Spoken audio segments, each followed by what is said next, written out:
ได้ขึ้นหัวข้อว่าจงให้อภัยใครล่ะไม่เคยทำผิด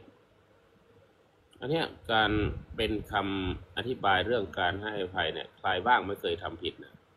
นั่นหมายถึงอะไรหมายถึงว่าจะนำไปสู่การปฏิบัติธรรมได้ไหม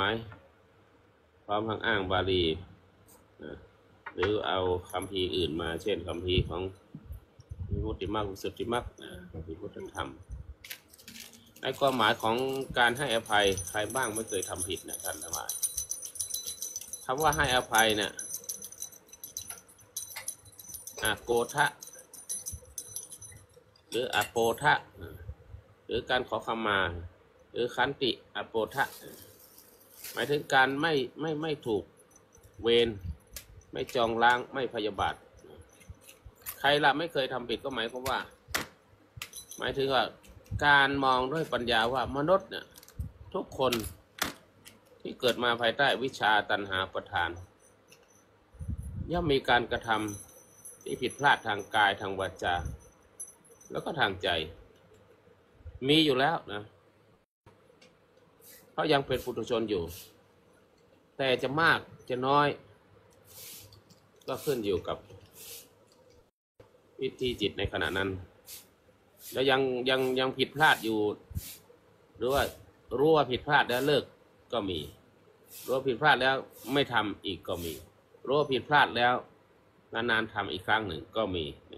ดังนั้นไม่มีใครที่ไม่เคยผิดพลาดนะแล้วเราจะให้อภัยไหม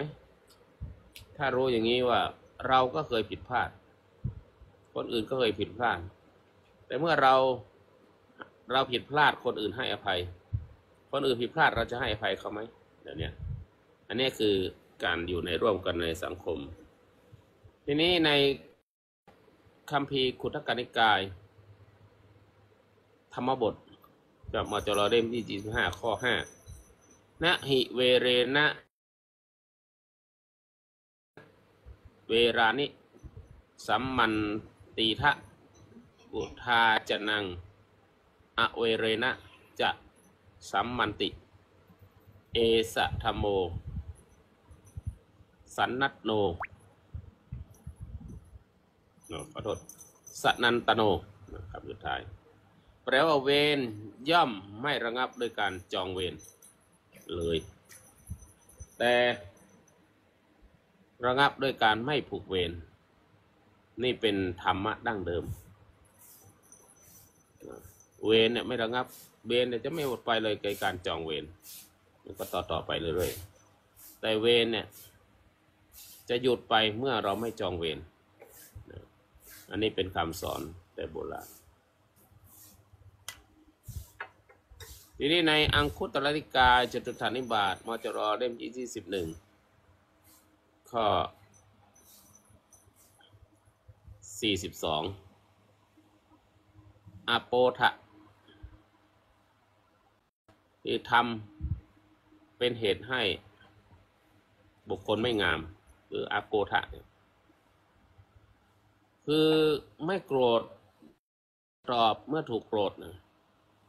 ผู้หญิงโกรธก็ไม่งามผู้ชายโกรธก็ไม่งามความโกรธนี่จะไม่งามในพระไตรปิฎกเล่มที่10ข้อ245สุตตนิบาต